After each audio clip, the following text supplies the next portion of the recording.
Happy Saturday, everybody.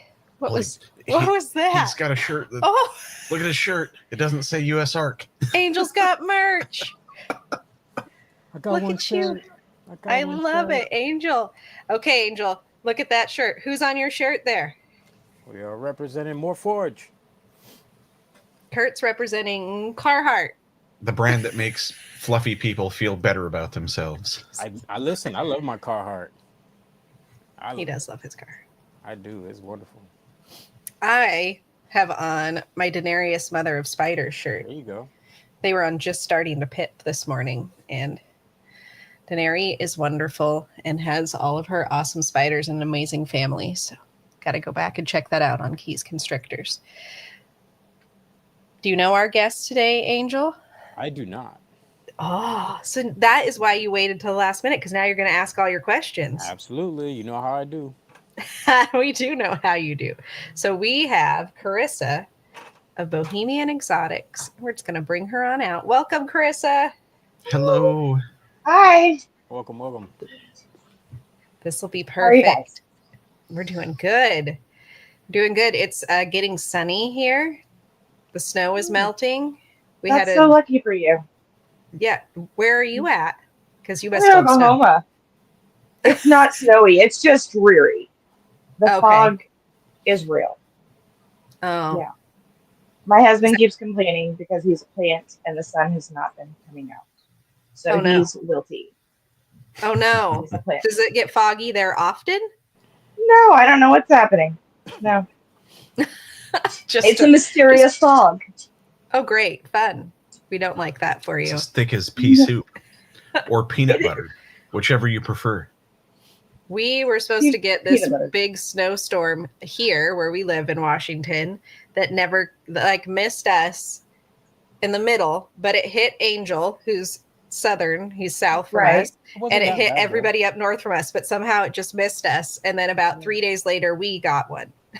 It wasn't really that bad. It was more like annoying because you know what happens. 2 flakes hit the ground. No one knows how to drive. Everybody immediately forgets how to drive. Yes. Yeah. I'm in Oklahoma, so yeah, it's exactly the same. You know, They tell you to be prepared. Nobody's prepared. Yes. Yeah, nobody here knows how to drive. If it's even raining sometimes. It's exciting. Oh my goodness. Funny. No precipitation. And then we're good. Yes. Strangely enough, that's the same here. And even on a day where there's nothing falling from the sky or there's nothing on the ground, people still can't figure it out. So we don't know. It's tough. It's tough. You know, it's tough. You just don't know. Carissa, what do you keep? Do you keep just ball pythons? So that's my focus. That's my passion. And I just I've looked into starting something else, different species, and I'm just not as passionate about it. And so I can't take the next step yet. I haven't found that thing. I will say, though, that we did just get my son a crested gecko, and holy crap, those things are adorable. Mm-hmm. Oh my gosh. Now I'm trying really hard not to turn that into a thing. But we could just get one more. Oh my goodness. That's how it's... You know, they're just... Oh, exactly. Like they're a gateway drug. Like I thought leopard geckos were the gateway drug, but no. No crested geckos. That's your gateway. Yeah, they're so easy, and over the years it's only gotten easier. You know, like it's insane. Pre-made food and all that. It's so much easier to keep. Yeah. We do not have a gecko, but I just watched a video this past week. It was on Dakota Blue Exotics about Chewy's Chihuahua geckos, and I didn't realize that geckos needed so much calcium. Mm-hmm. Yeah. I did not realize that. And I didn't realize that you could look in their mouth and you could see their calcium sacs. That was wild to me. I didn't know that either. Yeah. That's the weirdest thing. Now you're teaching me. With the New Caledonia species, they keep it inside their mouth, where when you look at fat tails and leopard geckos, they have them here. They keep a calcium. Right. Yeah, I knew that. Yeah, it's weird. Did crested geckos keep them in their mouth? Mhm. Okay. See? Fascinating. Okay. Good to know. It's a good indicator. So if you're ever concerned, just open your mouth, look inside. Yeah. Well, she bit the fire out of me the other day. I was trying to get her eye caps off. Yeah. Yeah, she just hangs on too. Oh, Yeah, lovely. adorable. It's like the gargoyle gecko we saw. Somebody was de-shedding a gargoyle, and man, it just tore into him. I think five bites, and it shook its little head. It was hilarious. Because it wasn't us. That's why it was funny. Right. Good caveat. Good caveat. Right. It was only funny because it wasn't us. And it was funny the other day because I was watching this video about somebody who was keeping geckos. Maybe it was that same video. And they were like, I have never been bitten by a gargoyle gecko. I don't think, not that they don't think they're aggressive, but they were just like, I've never been bitten by one. And all I could envision was that day when that person was getting mauled by one. That's hilarious. And I was just, before that, I was like, I want a gargoyle gecko. And then we saw that happen. And I was like, yeah, I think I'm okay for now. We'll just hold off on that. We'll just pass. Just pass on that one. Oh, it's true. How many ball pythons have do a you king snake, go ahead. though. No. I was just thinking. I do that. The only other species I have of snakes I have a king snake, and I love her. She's like a sandworm. We call her. When she was smaller, she was always in the substrate. We never saw her, and I thought there was something wrong with her. No, that's normal behavior. Like when they're small and scared, and if they have lots of substrate to burrow in, they absolutely will. We're both looking over here because we have one that's sitting right here next. She's always right next to us, and she has been in the bedding. And now she's finally big enough where she's just been sitting out the last few days. Like, okay. Yeah. Our other little one, do. He never comes out. No. He's always in the hide or underneath. Do you just see his tongue flick out from the substrate? That's how you know where he is. The scary thing is these guys are like master escape artists. So if you look, the first thing you think of is, oh shit, he got out. And then you got to dig around and then you find Yes. Yeah, it scared me at first when I got her because I didn't expect for her to be burrowing like she was. And I would go in there and have to find her. And she's in a really big enclosure. So I learned. What type but she's really picky too. She's a lavender. I got her from words just left me. Barcheck. Okay. Oh, okay. So that happens to me all the time.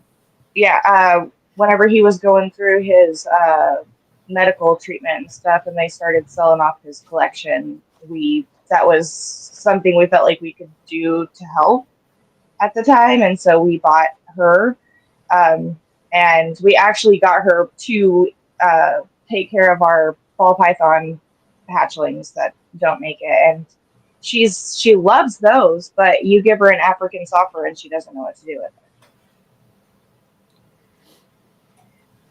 They're goofy. They are. We have several king snakes, and each one of them has their very own personality. That is for sure. So funny. You could call. I've heard people say they'll eat anything. Not mine. Not mine. It depends on which one some of them do, which personality you get. Right. It really, really does depend on which personality you get. What does that say? Oh, I'm clicking the comments. Let me move it so you can see it. It says genetic fusion. Clint says, we just had this happen with our white lips. Freaked us out so bad. We thought they both escaped and almost trashed both their enclosures to find them. We're glad you found them. Yeah. There's a lot of snakes that are just unbelievable escape artists, and then there are those that make you think they escaped. And so you just have a heart attack every time you look. Right. It's really true. These guys, though, they're good hiders. That's for sure. And you don't know where they are until you start poking around and the substrate starts moving. Yeah. Ah, there they are. It's terrible one thing hunters, though. I love to watch them eat. It is one of my favorite things because I cannot laugh. It makes me laugh every time. It just takes. I only have the one to go off of, but it feels like it takes her way longer than you would expect to find her food. Mine it. I don't know. But she will eat what I want her to eat, so that's great. I like to watch them while they rap because they just like flare everywhere. They go this way, then they go that way, then they go back over here, and then they finally, after like 5 minutes, maybe settle in. Like, oh, yes. And because of the fact that they eat snakes, they full body wrap. Like they use, like a ball python, they use probably like the first quarter of the body for wrapping, so on. Larger snake, as far as like king snakes, milk snakes, they will full body wrap. Like the entire body will hold on, and they won't let go until they are satisfied. Yeah, it's very true. But it makes sense. They won't let go. Like they just won't. Just go put them over there, clean the cage, pick them back up, put them inside. Right. Like they're not gonna let go. It also provides great comedy, though. It is like pretty funny. at least for me. Especially and Kurt. when they grab you, and then they're just there, and you got to wait them out. Hey, I haven't had that happen yet. I'm not looking forward to that. I try and steer clear of that end. Feed, be done, then come back. You know. So how many ball pythons do you have, Carissa? Oh, currently, I think I only have 75 currently, which is good for me. Yes. And when I tell just, average Joe at the store that, they think I'm a crazy person. But exactly. You guys are just shaking your head like, that's a good number. So 75 is manageable. Yeah, absolutely. Like how they're like this thing holds 40. Right. Like, and I mean the footprint is only about 5 by 3 for as far as the footprint goes, and I have 40 large snakes in here comfortably. Right. That would probably make the average person even more disturbed. The things we say. I have friends that will ask when I'm around if someone else is around that doesn't know us, they'll just say, "Hey, Nikki, she has snakes. Nikki, tell them how many snakes you have." And I'm like, oh my gosh, every time? Does this not get old for any of you? Yeah. I just started saying 100. We have 100. That's just it's just now my. Yeah. But I think they think of us as like people who have like 100 fucking cats in their house. Like they're just everywhere. Yeah. Like that's. Well, and I wonder if people think that, like, that we're just letting them free roam in our house. You know what I mean? Like green. What is it? Green room. Oh, yes. Yes, which is awesome. I absolutely love that. And I know he's not just. I mean, they have their respective places that they live. But I just wonder if that's what people envision whenever we tell them we have 100 snakes. They're just like. Just everywhere. Yeah. What they say is in your house. Yeah. That's the and then they say, "I'm never coming over to your house." Yeah. And then you go, yes. Oh, what a shame. Darn. I'm so sorry. Yeah. The first time I had a family member say that to me, I was like, oh, "Shucks, really?" I mean, it doesn't help that most of us are introverts anyway. We're not inviting anyone over as it is, so. Exactly. I don't have space. I have 100 snakes. Who said you could come? It's so true. Who said we were inviting you anyway? It's like, gosh. You turn your back and you get the Grinch smile and you start just, like, yes. The evil laughter. It is true. As snake keepers, we get, and probably all reptile keepers or any exotic animal, anything, you get like all the weird unsolicited comments that just. Yeah. I'm sure spider breeder get. Oh, I'm sure. Oh, yeah, I bet spider breeders get them too. No, yeah. Jeez. Yeah. Oh, man. I mean, and the one story about it sizing somebody up in their bed. I mean, like that one is the one that will forever. Everybody knows somebody that has that story. Mm-hmm. It's true. It was sleeping next to him every night. It laid stretched starving out. itself, just waiting. It seems like a fable, you know. And you tell someone that the snakes that you have get about 5-6 feet, and they're like, "Oh, I'm not going to keep anything that eats me. If it can eat me, think about it. Could you eat you?"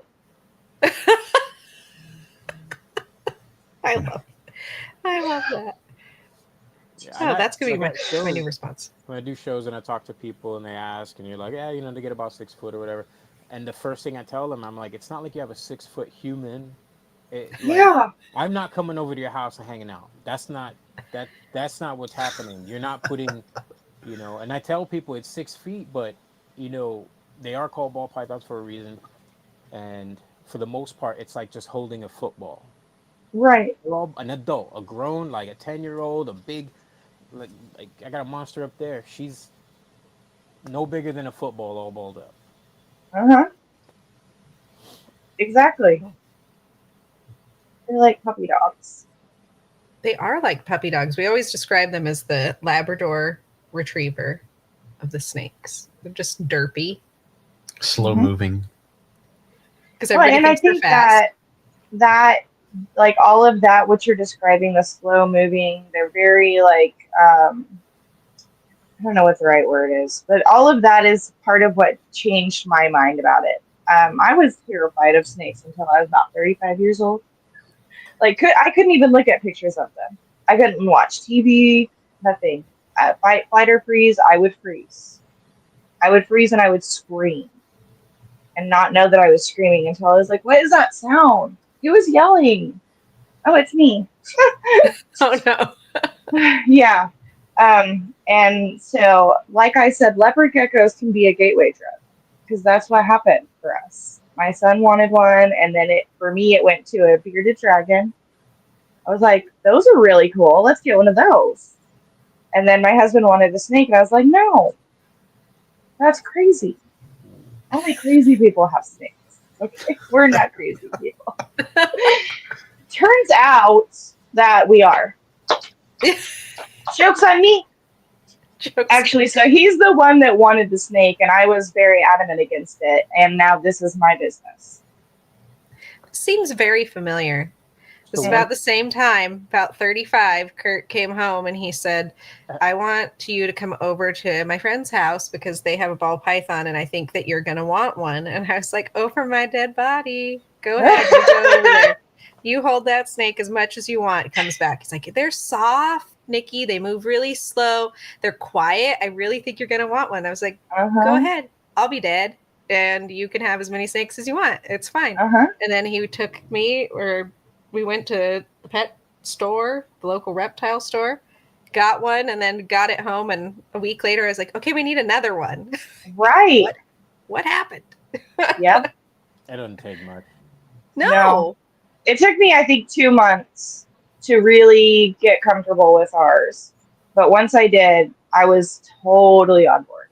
Totally on board. Couldn't believe I wasn't. I'm not on the menu? Oh, let's do this. I'm game. Yeah. Let's go. It was so exciting. So what made you take the jump into madness with the rest of us? So because it changed my life. It changed my view on all things animal. Like, I've always loved animals. I've always been an animal lover. But this opens my eyes to a whole new world that I was not privy to before because I was scared of that side, if you will. And now all the spiders are my friends.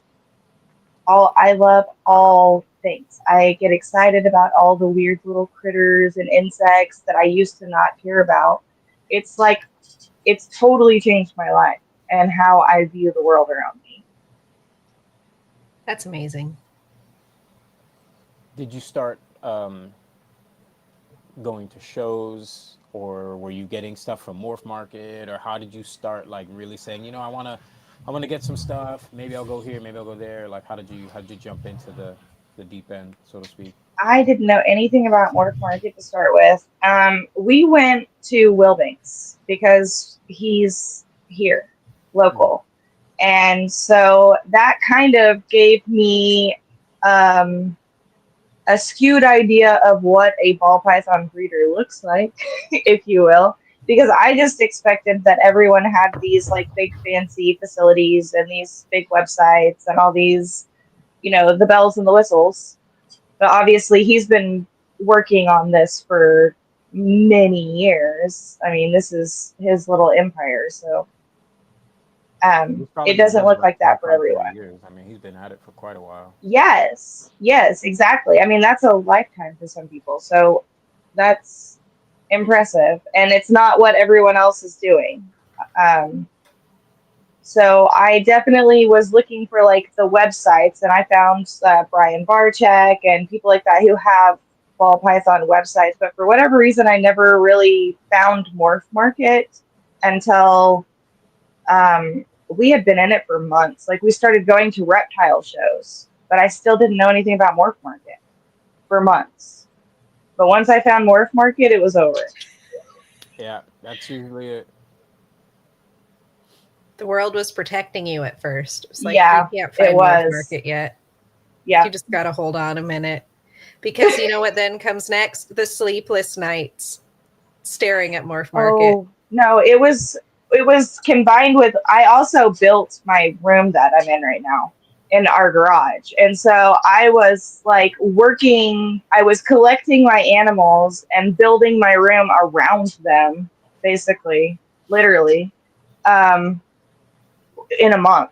Like, in a month's time, I was doing nothing, but I wasn't eating, I wasn't sleeping, I was doing this. This was my life. For a month straight, I was doing this to get my empire built, basically, to get my shoe in the door so I could start breeding. I wanted to start breeding immediately. Like, once I got into this and we really decided this is something that we could do and something we wanted to do, I decided, instead of doing the long grow out process, I wanted to go ahead and just buy a bunch of breeders and start now. Like, get started and get the experience, because that's what I feel like is important. You're not going to know what you're doing until you start doing it. You can watch as many videos as you want. You can watch other people do it as much as you want, but until you do it yourself, and you do it more than once, do it a few times, then you kind of get an understanding of what this is about, what you're doing this all for, what all the hard work is for, if that makes sense. Like, to me, I'm very hands-on, and so I needed to jump in and just go like that. I'm all gas. Like, I don't hit the brakes. My husband is my brakes. He's also my emotional support pet, who's not here right now, and I feel very insecure. Don't. You're doing amazing. If all else fails, you can hold a snake from behind you. They also make great emotional support. That is true. Although I'm so sweaty right now that they're just going to be like sticking to me. Warm and happy. No, I think that makes sense to want to get into it. That was, we were similar in that we started out thinking we were going to raise all of ours to get there, and then it was like, but we don't really know what we're doing, so we should probably try, like, at least get a pair to try. Right. Figure it out. Oh, see, I didn't. I went farther. I went like, I need like, how many? I think about 25 adults. Like, I would bought projects. Like, I had sat down and scoured Morph Market. I had like the dollar amount that I was allowing myself to spend, because we had dissolved one of our 401ks. Don't do that, kids. Don't do that. Anyway, so we used that money. This is our retirement. Like, that's how I look at this. This is my retirement. I have to do good. There is no quit. There is no fail. I have to like keep going. So I'm pushing hard, which is why I started with 25 breeders, is because I felt like I have to take this seriously from the get-go. I have to take it serious from the jump and not look at it like it's a hobby, which in like now I'm looking back, it's been a hobby this whole time, and I have been looking at it like it's not, but it is. Like, I'm just trying to turn my hobby into a business. Mm-hmm. I understand. So when you say you bought 25 breeders, right? Was there a focus on what you were trying to buy, or were you just There or did you like was. see like, oh, that's a cool, group? I definitely had, no, I didn't buy groups. I bought individual snakes, but I had groups made up. Like, I had a like notebook piece of paper that I was like writing down the genes and like the snakes and how much they cost and how much it would be to ship them and like the whole project. Like, how much is it going to cost me for this project? If these are the animals that I want for this project, this is where I'm going to be. Okay, I can't afford this one. We're going to have to scrap it, or whatever. I made myself several different piles of projects that I could afford to do. I mean, looking back, I made some of the wrong choices, but that's part of it. I bought a whole bunch of single gene females in complete dominance. I mean, I did one recessive. And I mean, this was 3 years ago. I had no mentor. I had nobody to talk to. I was just like winging it. We're doing this. Let's go, baby. And my husband was just along for the ride. He's like, okay, hang on, honey. Let's go. I got my snake. Let's go. I mean, he got his snake, and I just went wild. But it has been a huge learning experience. And we just last year was so hard because my first season, we did 13 clutches, which was a lot for your first season. A lot. Don't do that, kids. Don't do that. The second season, I did 6. And the reason for that was because I realized I had made a lot of mistakes my first season and needed to make a transition, basically. Transition some of my projects, move some out that weren't going to be getting me anywhere. I had a totally different perspective once I started getting in and doing shows and understanding the game a little bit better. Like, I was very green and very fresh getting in, just buying what I could buy at first. And now I'm trying to hone in and figure out where my place is. Like, where do I want to go with this? Do I even want to go anywhere with this project anymore? Some projects got kicked out. I mean, we went from 1 incomplete to, I think next year we're going to have like 9. I'm sorry, not incomplete, recessives. We had 1 recessive that we were running for the last 2 years. That's it. I had 1 recessive. Oh, that's a lie. I had 2. I had a het DG to a 66% het DG. that went well, actually. I was excited. Okay.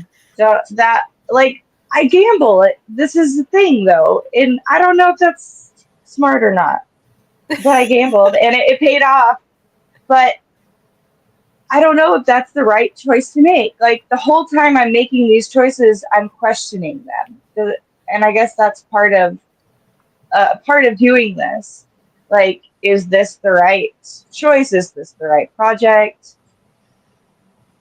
Like, I don't know. I'm rambling. Go ahead. Ask questions. No, I'm just you're doing awesome. You're doing great. You're doing fine. But I do have a question. So since you started out with the mentality of getting adults and jumping in, did you set yourself up with racks or setups first, or were you just building that as you were collecting? So I built my racks. I built everything. So all of this back here, it's okay. I'll turn. Yeah, you guys are gonna see how messy my room is. You're good. That's a secret. I think everybody's rooms are messy. They just don't tell you. Time to time, it gets messy. So I built it backwards though. That's another thing I've learned. I should have given myself more space for my hatchlings, and I gave myself a big load of space for my breeders instead of my hatchlings.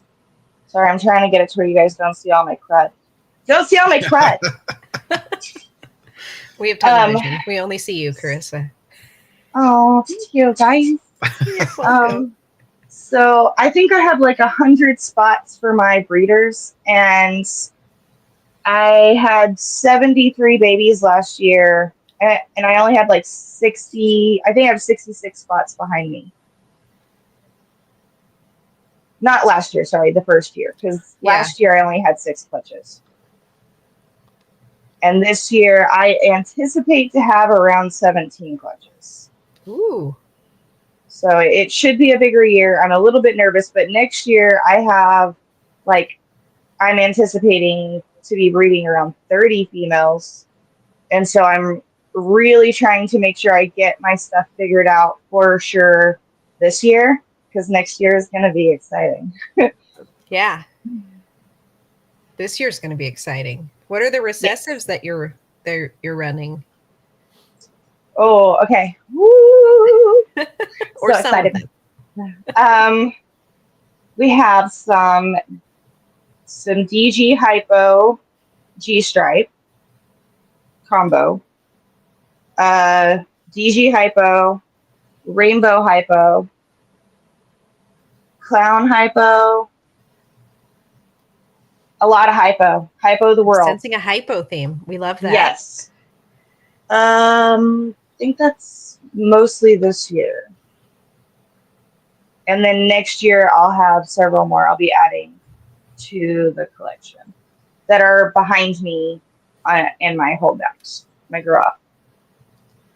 Very nice. So you mentioned rainbow. A lot of people aren't familiar with rainbow, or maybe they've never heard of or even understand what rainbow actually is. Could you explain what rainbow is and what it actually does?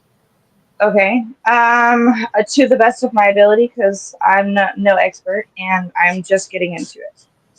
So rainbow is a form of albinism, just like lavender, albino, candino, candy. It's another form of albino. It looks very similar to the baby bananas. It doesn't look super albino to me, which is part of the attraction. It's very bright. And I can't remember. I don't think it has red eyes like the albinos do. Do you know, Angel? I'm not 100% sure, but I do think that they have more of the ruby red or very dark kind of color. Maybe that's what it is. It's the darker red. To like a T negative, whereas with a T negative, you're leaning more into, let's say, like the brownish reddish versus more of the yellow, like the brightish whitish pinkish. And I think the eye color retains a lot of melanin, so the eye colors tend to be more that dark. They are red, but I believe that they're just really dark. Right. Sounds amazing. It's very attractive. It's a cool gene. It is very attractive. I'm really excited. It's just starting to really grow. The gene, people are starting to really notice it, get into it more, work with it more. I got mine from Jason Amos. Mm-hmm. Amos Snakes. He's got amazing animals. We went out to his place last year, I think it was, and picked this guy up, and I'll show him to you, unless he's locked. No, he's not. He is a hypo het rainbow, but he's a butter hurricane. Ooh, squeaky chair. Open up, bud. No, that's the wrong way.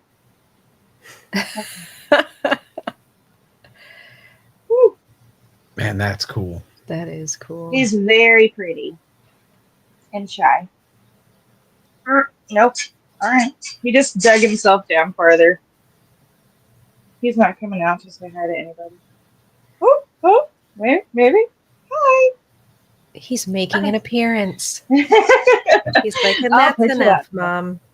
Yeah, he's a shy boy. But I'm very excited for him. Rainbow. We just started getting into it, really. There's a few breeders that have been working it pretty heavily. Susquehanna and Amos, and there's another one, Righteous, I believe. There's been several newer people that have started getting into it, so I'm really excited for the future of it because there's not been a whole lot done with it, and most of the work that's been done with it has Inchi involved, and I'd like to see it without.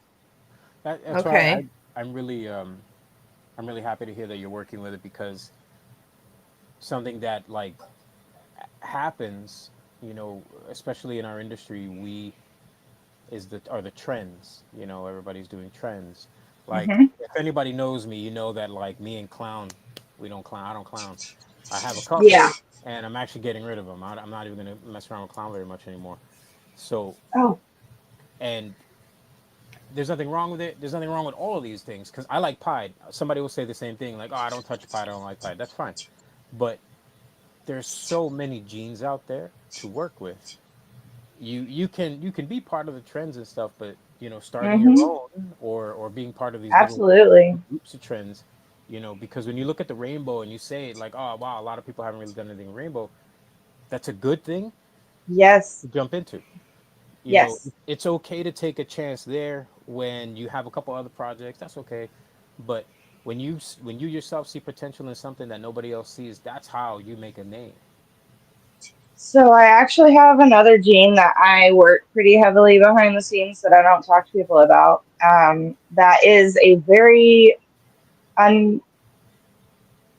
uncommon gene, I would say, but it's been around for a really long time. A het daddy. I love it. Love that gene. I think the name's dumb. I understand the name now. Jason Amos told me the story behind it. The guy, Ralph Davis, got this snake. It was an import, and it was a lesser and something else. He bred it, and he got half lessers and half something else, but he didn't get exactly what the dad was, and so he called the something else Het for Daddy.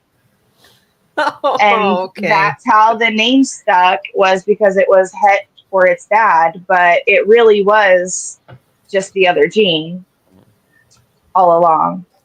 But it is so interesting to me because it is a dominant in the Blue-Eyed Lucy, which means you never make a white snake. And I get that people like white snakes, but you lose your pattern and you don't get to work with it at that point. Guess what, guys? Het Daddy lets you work with it. Like, I don't understand why nobody does. And that's like, there's so many things out there that names, you know how people are with names. Yes. Like, yes. I feel Enchi. I remember when Enchi first came out. Now I'm going back. A lot of people were like, "What the fuck does that mean?" Like they didn't know what it, because let's also remember too. A lot of the genes when they first came out, they didn't look anything like the way they do now. So when you looked at an Enchi back then, you thought it looked different. It was a banded animal. You know, it wasn't very bright color. You know, so on. And like you're looking at Kevin McCurley and his fucking names, man, like Enchis and fucking soul suckers and whatnot. Like, not good marketing, dude. Not good. Yeah. I understand. You know, like, I'm a heavy metal lover too, and I get where you're going with a lot of this shit. It's cool, but not, you know, like, it didn't help a lot of things. Remember Ralph Davis does it. You know, he's like Het Daddy Platty. He's got all this shit too. I completely get it.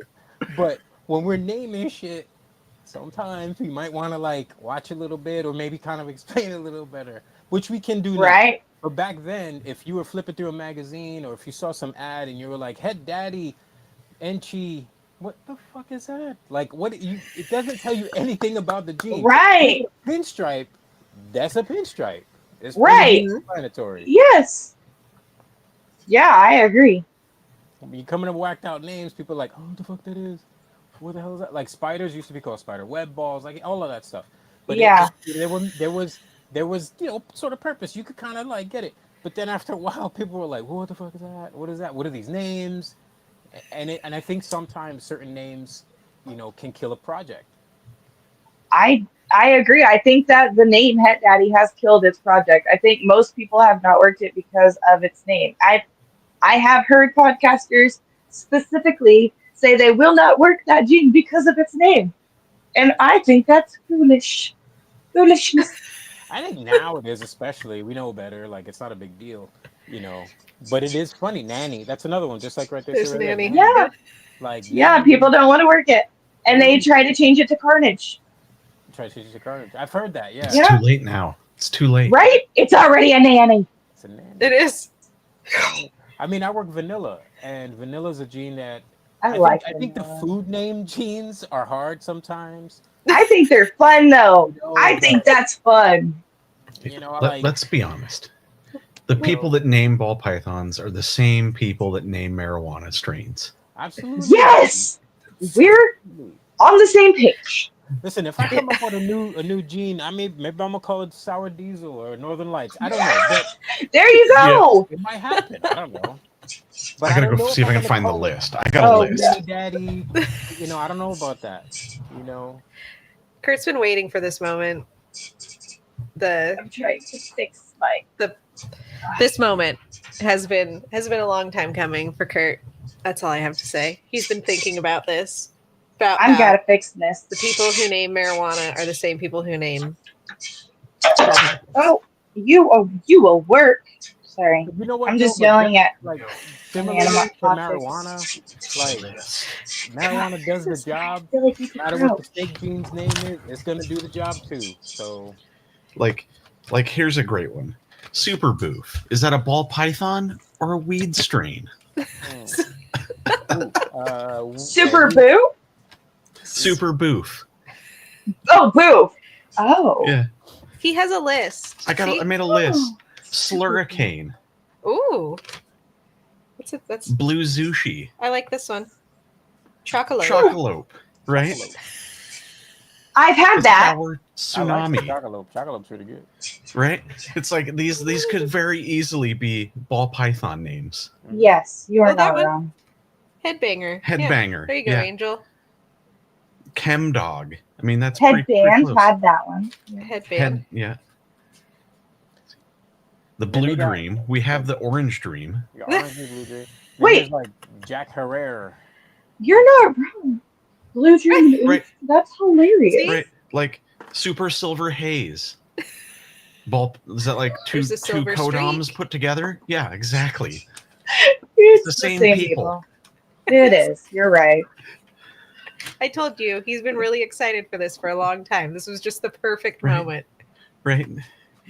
Then we have Window, right? And then there's White Window. Which is that It's Widow. It's White Widow, actually. Yeah. Oh. Yeah. Well, there we go. That makes more sense. There is a ball python gene. I was gonna mention it before, but there is that gene called the window gene, and I don't think it's helping the gene at all. No. There's so much crossover. It totally makes sense. Yeah. I do have a snake named OD Kush. She's an There we go. There you go. See, this was all meant to happen. Perfect opportunity.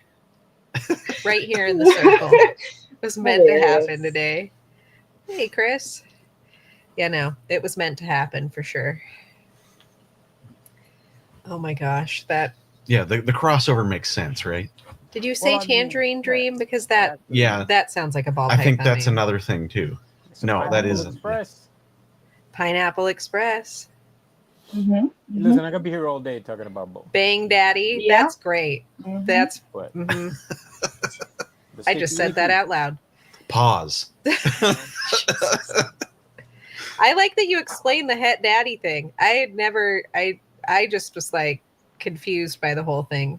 So now that makes so much more sense. It does make sense. And I mean, it's still silly. And I still want to like scold Ralph Davis for that. But at the same time, I get it. It makes sense. The cool thing is you can still go on Ralph Davis's website and it's all still there.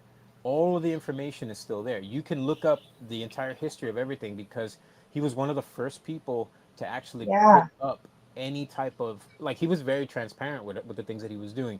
He was one of the first people to show you clutches and the parents, and I had a really good experience with him. I bought some from him a long time ago. He was fucking awesome and hilarious on the phone. We talked for quite a while. He was a really cool guy. But when it came down to like, and the reason I spent, and I bought stuff was because I really appreciated his site. You could see the clutches, you could see this, and the explanations on jeans, the explanations on where he found this or whatever. It was all there. Nobody else was doing that. Nobody else was doing that. Maybe you had a little bit of info here and there, but this man was dumping info at a time where nobody wanted to tell people shit. And that to me That's was an amazing thing. Yeah. That was amazing. Then we started getting, Justin Kabilka and Brian Barczyk and so on. People were really going out. Now people were sharing a little bit more. But to me, I truly believe the pioneer of information sharing and being excited about giving you information was definitely Ralph Davis. He was definitely Ralph Davis. Yeah, I mean, he's huge. Without him, we would not have a lot of the things we have in this industry now. And I mean that as in morphs. Maybe we'd have a few less. I mean, he's still around doing some stuff, and he's just a little more underground right now. So what you're saying is I shouldn't pick on him too much about the name. All right, I hear you. Listen, you do you. I don't know. I'm over here. But I'm sure he doesn't. I'm sure he don't mind. At this point, it's been like 20 some odd years, so I'm sure. Right. I don't think it's not going to make a difference. Probably heard it all before. He probably laughs about the name now, I would think. Probably. He probably laughs at all of us, being like, what? Right. Like, people still doing this shit? What are they doing? Crazy fools. I left for like 10 years. I came back. Y'all still here. So's Het Daddy. Yes. Het Daddy. But that's thanks to Carissa and the select few. There's a lot of jeans we could have lost because of stuff like this.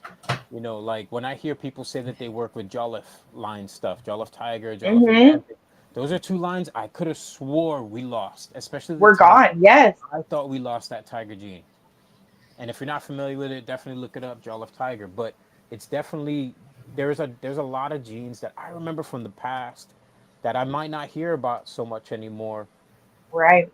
But I think maybe they sort of changed, evolved, got absorbed somewhere. But some old schooler still got that shit in their collection somewhere. Right.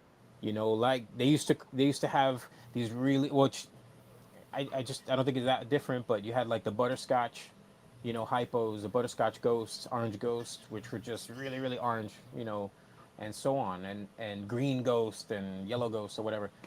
But where they are, who's working with them, I don't know. But these things were just, I believe, different lines of just hypos. Speaking of that, did you hear about the new line of hypo? Yes. Did you hear about that? Very cool.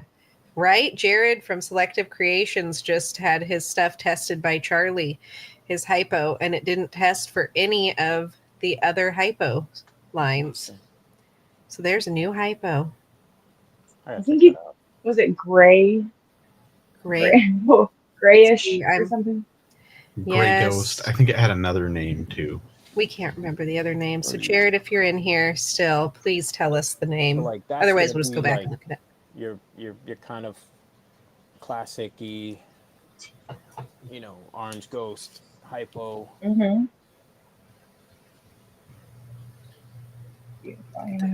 I'll make you bigger. There you go. Make him now larger. We can see you. Just like you got Jared's picture on hand. Really nice. Oh yeah. Nice head. Nikki's gonna dig for Jared's picture. I have it right over here. I just have to grab the keyboard again. so she can throw it up. All right, Angel, you can just stay big forever. Don't you just want to be on solo layout for always? Angel, because we missed you so much. We did miss you so much, Angel. Sorry. Angel had a fever for over a week. Was it Oh. over? It was pushing like 2. 10 days. I had a fever for 10 days. I almost went to the hospital a couple times. This is probably the worst flu I've ever had. I did have to speak to a doctor. It was bad. I was incapacitated for probably like the first 5 days. I couldn't get up. I've lost almost 17 pounds. And Whoa. yeah, this was brutal. This was absolutely brutal. And I don't wish it upon anyone. So yeah, it sucks. I'm glad you're feeling better. Started to get really back to doing stuff, and it's still tiring. Like, it's weird. I'm still fighting this stupid thing. I'm still fighting it. We were just talking about that before the show, about how it's like so slow to jump back from sicknesses anymore. It's like, I don't know if we all just got old all of a sudden or what happened, but like, we're all just tired, you know. Yeah. What's going on? And we're all just tired, and like, fighting this shit was brutal. But they did not get it. My family did not get it. I distanced like a madman. I wore my mask if I needed to. If I went into a room, bathroom, anything, I wiped everything down with white. They did not get it. My whole goal was to make sure my wife and son did not get sick, and they didn't. Because what I was dealing with, there's no way I could not. I don't want to pass that to them. My son, forget about it. I did not want to get him sick. Yeah. So, but now I'm good. I'm not in that contagious state. But yeah, 17 pounds. It sucks. It's insane. We're very happy you are feeling better, for real. Yeah, I appreciate it. Everybody in the chat. So, like, anybody who I haven't been able to talk to, get your orders out. I apologize. I've literally only been on my feet probably the past couple days. The fever was, I was at one point I was about 104 fever I was rocking, and it was this close to emergency room. It was rough. It was absolutely rough. So stay safe. Stay safe, people. This shit is crazy. It is pretty crazy. I'll show you the picture of the hypo here. And like David said, it's probably not new. It's probably just we finally know that it's something out there, which makes sense. So, but let me click it so you can see. Can you see it? Mm-hmm. There it is. Oh yeah, that's nice. Isn't that? And yes, gray hypo. Yes. And speaking of Charlie, if you have any sheds to test, make sure you give him some love and get them to him. Oh my gosh, yes. Don't just keep them in bags like us. Just send them in. Yeah. Don't procrastinate it up. Jeez. Have them. Y'all, seriously. Okay, see, we're not alone. And then if you use Husbandry Pro, you can do it right through there and have everything come right back into import it back into your Husbandry Pro. So it updates everything. Yeah, I pay for Husbandry Pro. I just don't use Husbandry Pro. Yeah, we were that for a very long time. I just admitted that. It's okay. It's okay to admit it. That's the first step, Carissa. The first step to Husbandry Pro recovery is admitting that you bought it. It's a little intimidating. At first, yes. It gets better. Yep. And then the new app update that's coming is going to make it even better. Yeah. Okay. It just seems like a lot. Like, you click. I mean, I did load my animals, and I need to fix that. I loaded my animals in like when I first started, and then I kind of got overwhelmed. You did the hardest part, though. That is the hardest part right there. I'm like a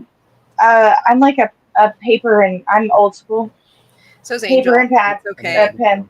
Like, I like to write everything down. I'm not like, it takes more time to have to go through my phone, find the name. Okay, now I have to figure out blah, blah, blah. I could just write it down. I get that. We got a touchscreen laptop on Black Friday when it was on sale, and now we take that out into the Snake Shack, and that has made everything go super fast. Oh, yeah. Before that, it was like, who's going to keep their phone open so we can do right. One phone has like Hair Down playing. The other phone has the... Exactly right. Yes, I can relate. But now the touchscreen laptop has saved us. That's for sure. But we do have a Husbandry Pro code.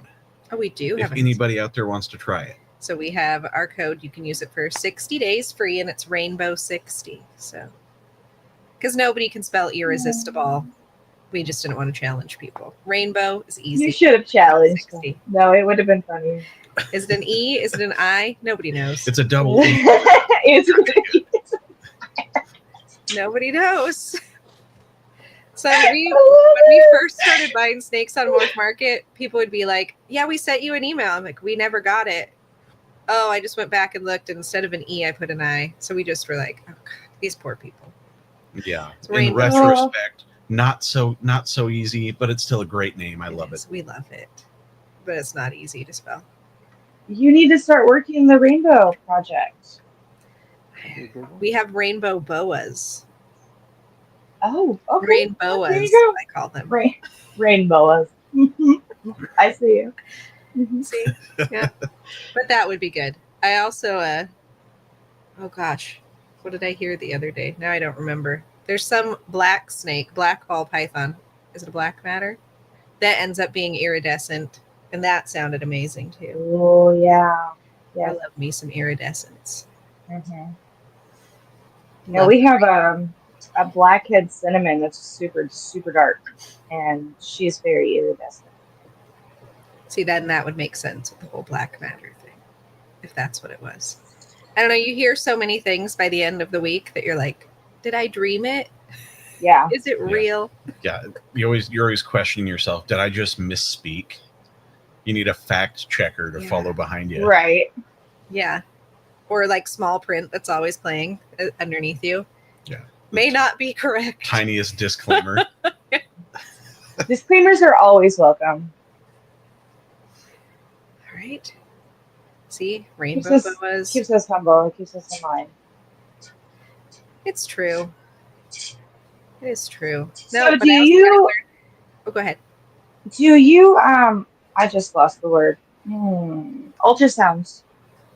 That was one thing that we had talked about during one of your shows at one point, I remember, is the fact that Angel, you do not, right? He does not. And you do? We do. We do just, what we've started now is we just do it until they get to where they're building, and then we stop, because I don't want to disturb them. Some people have great luck. They can ultrasound them all the way up until their follicles are huge, but I just don't even want to chance it. So once they start building, we stop. Yeah, and then we just generally stop about 8 to 10, and then like full on pairing modes 11. And then we quit. Okay. Yeah. And then we just go for it. And then you can tell because the females will just puff up, right? It's always the waiting for us that is the tricky part, because our first season went so smoothly, and then last year we had a bunch of hiccups. Mm-hmm. This season seems to be going all right. Hiccups is a nice word. We've got females going off food, which is exciting. Yes. So hopefully within 60 days we'll have some eggs down. Please. Yeah. So yeah, we kind of ultrasound. Yeah, it's if you're unfamiliar with your animals, it makes it a lot easier. If you get a new female and you're not sure if she's building yet or whatever, just, oh, look, there they are. Now that was amazing, because we got like 3 big females from someone locally that we know, and we were able to ultrasound them right away to see if they were building or if they were not, and they all were. They were all like at one was at 18, oh, good. One was at 16. So then we knew. Where if we didn't, we would just be either waiting and miss it, or we would have started pairing and not knowing. Right. As everybody moves to quarantine together, regardless. Right. All that. So No. But Angel has great success without using one, and lots of people do. I think it's just all kind of your I preference. just just watched somebody palpitate one of my snakes at the last expo that we did, and he did it much differently than I do it. And so there's so much variability depending on who's doing what. Like, it was just fascinating to me to see how differently people, I mean, he really pushed. He really pushed. And I actually do it well different than I have seen anybody else do it. I can't fill it if I push up underneath. I have to fill on the sides. I'll fill down the sides of her, and then I can fill I call it the bloops. The bloop, the bloop. And Angel, what do you do? I don't do nothing. See? And I know nothing of palpating. So I Nothing. learned old school because I started about 25 some odd years ago, and I learned a lot of old school methods. And I used to palpate. I used to 100%. I used to palpate. Um, the reason I don't, I can't even tell you the last time I palpated. The reason I don't is because I'm I've I have such a routine. I'm a seasonal breeder. I don't do year round. I don't. That's why I don't bother with ultrasounds. I only do seasonal breeding, and Mm-hmm. because of that, I have my breeding windows. I also, and this is gonna sound pretentious, but like I look at them and I'm like, you're not gonna go, and then I move on. And No, yes. it's not even so much that I'm like, I see something you don't. I'm just familiar with behaviors. I'm familiar with just body structures. A lot of the girls that I have, unless they're a first time girl, I you know I could tell you, which one of my girls are gonna go or not. I don't know. I'm just used to just observing, seeing what one thing or another. Have I been wrong? Well, Of course, but you can miss with an ultrasound too. So it's not. Yes, you can. None of this stuff is going to be 100%. But again, yeah. we all have our own ways, and it's not so much that I'm not against ultrasounds at all. I think if I had one, I'd probably use it. But I just don't feel the need to get one because I also Okay. let my animals do what my animals do. Like if she ain't gonna go, that's fine. If this male Right. doesn't want to breed, that's fine. I'm really old school. You guys do what you do the way you need to do it. And if I've got a girl who's on a tear, she's eating, eating, eating, eating, then I'm having this feeling like, man, she's probably gonna go this year. Or if I have a Mm-hmm. girl who's not really eating very much, but is doing a lot of activity, she might want to breed right now. She's not really eating, but man, she is cruising that cage a lot. And if they're a male, Right. then sure enough, So to me, I kind of go by behavior. Other breeders might be like, "Oh, that's bullshit," but clearly, I've been quite successful in what I do. I'm really hands off with a lot of stuff. I just watch them. I just watch them. I feed them. I clean them. I give them water. Of course, I take them out and I baby them because I'm ridiculous like that. But I also think during that baby time, it gives me a chance to be like, you're not gonna breed this year. Let me put you back. Yeah. I'm gonna do that. And then I got girls that are like every year, like fucking clockwork. They they stop eating the same time every year, or they power Mhm. feed them. They just go nuts. They want to eat the same time every year. They lock up every time. And if I go through all of their records, it's within a few weeks. Everything is roughly between a week or two. They're Mhm. like clockwork. After a while, especially if you leave your environment, you just don't mess with your environment. You just keep doing things the same every day, every day, every Yeah. day, every year. Like if you just keep doing that, and your animals have been plugged in all that time, they go through the cycle with you. And I've noticed when I get new animals in, and I just treat them like I did they eventually line up with the cycle too. And that's it because when we're looking at how things are going, you got males in here, right here. You got a male here, male here, male. They're all males. They smell each other. Mhm. They're shooting pheromones left and right. Females shooting pheromones left and right. And a female that's never been in here before is going to be like, "What the fuck is going on? I want some of that. I want some of that. Give me some of that." Like, No, seriously. oh, you will. Yes. You know, Yes, I have some going through it right now. Like they're like teenagers trying to get to each other.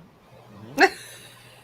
And Snakes They don't want Club. food; they want something else. yes, and I put them together, and they were locked within an hour. I mean, they wanted each other. There is something about Clearly. observation that, for me, I think is key in my collection, and I think if and that's also why I have a small collection. I couldn't do it this way. If I had a massive collection, I have to have other methods, ultrasound, palpate, whatever it is. But I have a small collection, and I keep it that way on purpose. I only ever really want to have no more than about between 30 to 50 adult females at any given time. I don't feel, for me, because I do it by myself, I Same. don't feel the need to do it anymore. I like being able to say, hey, this girl didn't breed last year. It's cool. Let's see what she does this year. Let's see her Yeah, activity. Her activity is completely different this year than it was last year. I'm gonna try a male, and sure enough, there it is. yeah. It's just me, because I'm me, and that's that. No, It I works. agree. Yeah, I feel very similarly about it. Like that sums it up. I But then think it's it's one of also the like when things you're too that, dealing. What was that? sorry, I was gonna say, I think it's one of the things that we talk about often too that's great about all of this is that we don't have to do things the same. Right. Still get Absolutely. And you amazing can still be results. successful. Everybody can be Yeah. successful. I think in the beginning, it's really good to listen to people, have your mentors, be open minded though, because some people, sometimes their methods, sometimes people really force a Absolutely. method on you, and it's not Mhm. really the one that works for you. So, it's Mm-hmm. really best to find your own, but spread out, ask more people, find new ways. You'll be surprised, especially when it comes to like feeding babies. Somebody be like, oh no, just feed them like this. That's how you get them going. There's 100 different ways to get babies going. There's a there's a bunch of different ways to Yep. get females back on food. There's a bunch of different ways to get males to start breeding. Take them for a car Absolutely. ride. Switch the cages. Put two males in with one female.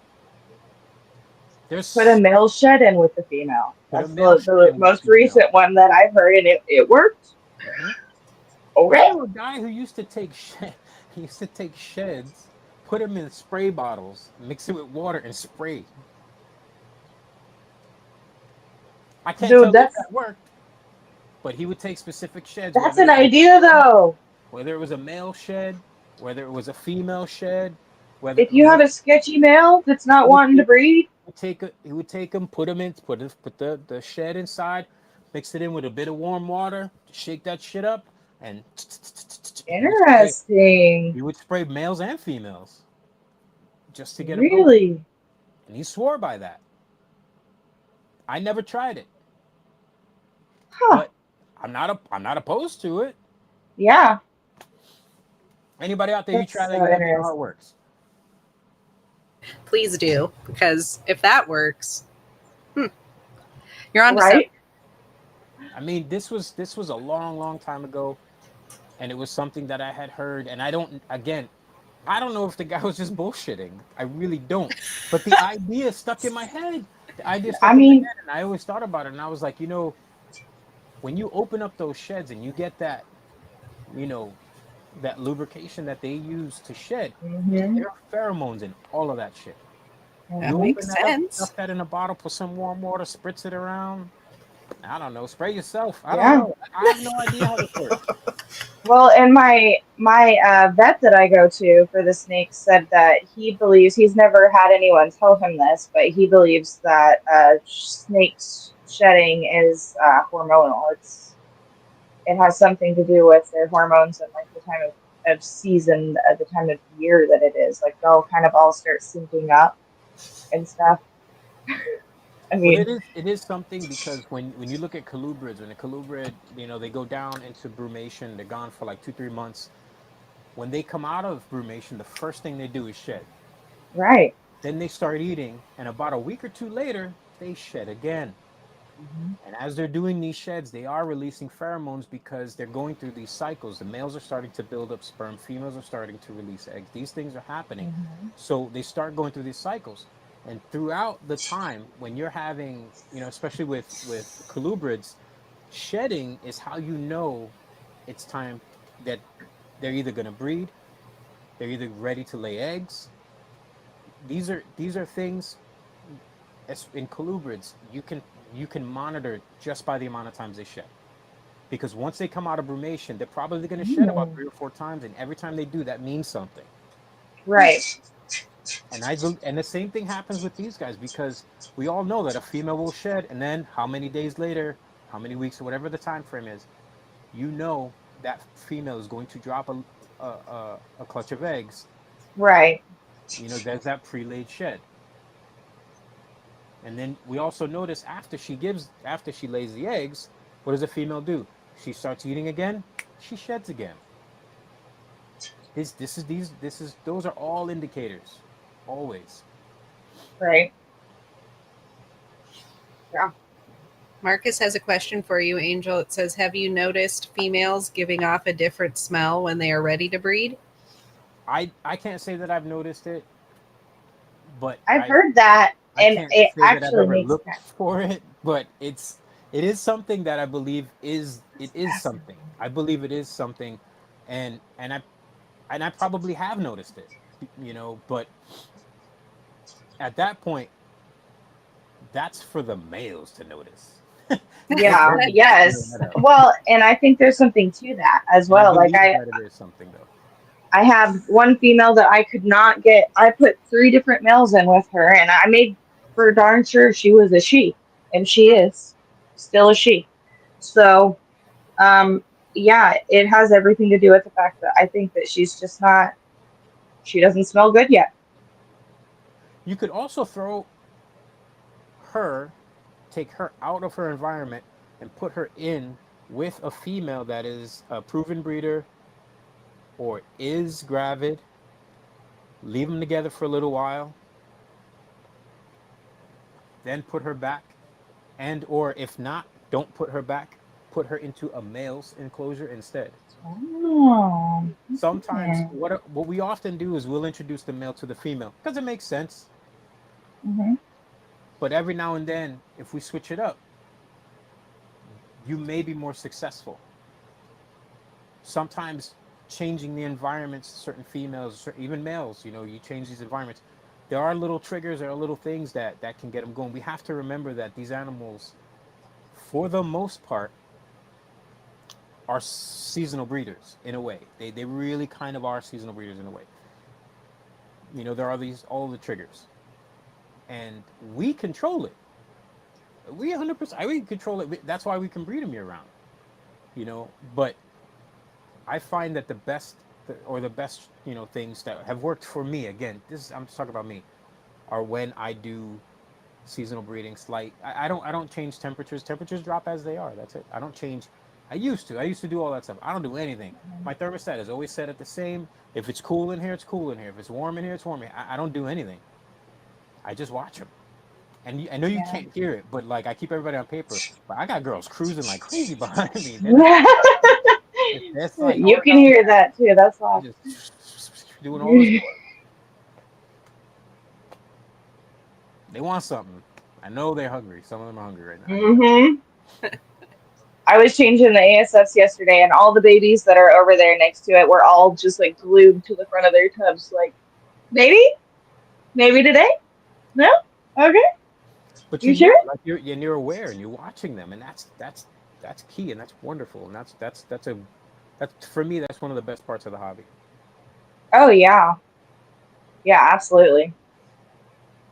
I spend probably just as much time out here in my snake room as I do in my house with my children that I homeschool. So, and they make fun of me for that too. I mean, I'm working half the time. I'm working. I'm not just like sitting around. I mean, like I am right now. I'm just sitting around. Well, there's always It's more work to related. do. It's It work is work related. related. You also have to just sit and enjoy it sometimes, That's or true. more often. I feel like that can get lost too. That's It why gets you have hot to out have here to though. be- I run ambient in my snake room, so it's 86 out here at all times, and like at least 50 to 60% humidity. So it's nice, feeling a Nice. little You're having a moist tropical right now. vacation. Yes, that's normal though. What do you use for your ambient temperature? I run a yes, one of those Okay, A mini things on the split? wall. Thank you. That's it. very I cool. run one of those. I have a mini split, and then I also have an oil heater that I plug in when it gets real cold, Mhm. just to help keep it at the right temperature. But for the most part, that does all it needs to do. We have a fan to keep air circulating, and then I'm always running a humidifier in the winter. In the summer, I don't need it as much because the air will be on. But Got it I actually figured use a out. I use a dehumidifier in here. I know that's like counterintuitive to a lot of breeders, but I use a dehumidifier in here because it gets so humid that I have pools of water that'll pool up on the floor. oh, that happens So, here sometimes too. At certain times of the year. so I have to run it. I just I don't want any water on the floor, obviously, but Yeah, I run it. It's a small one, and it keeps everything perfect in here.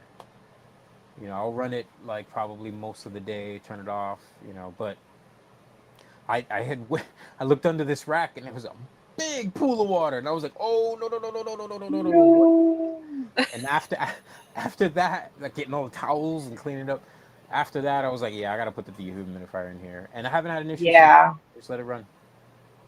Nobody's drying up.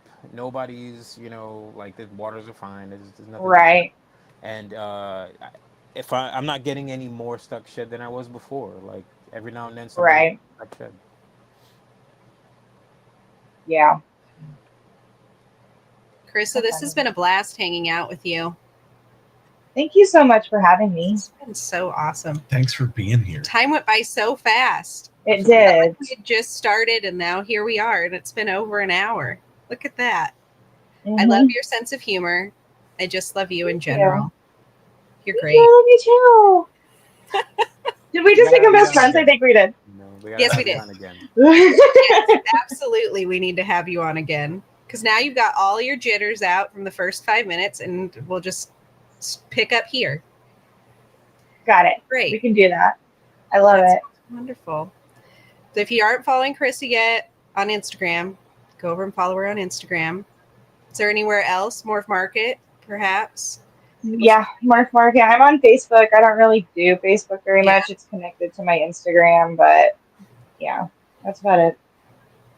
We understand that. Instagram is just an easier, lesser beast to navigate. Mm-hmm. So go follow her if you don't already. See the amazing things she's going to make. It's going to be great. Can't wait to Excited. We hope you Yes. all have a Me wonderful too. rest of your day and your weekend. And don't forget to check out Sophisticated Ignorance tonight because that's going to be fun. Thank you for being here. We'll see you next time. Bye. Bye, guys. Bye, everybody. The ups and downs, we stay strong in your circle, that's where we belong. Lifting each other all day long, in this family we can't go wrong.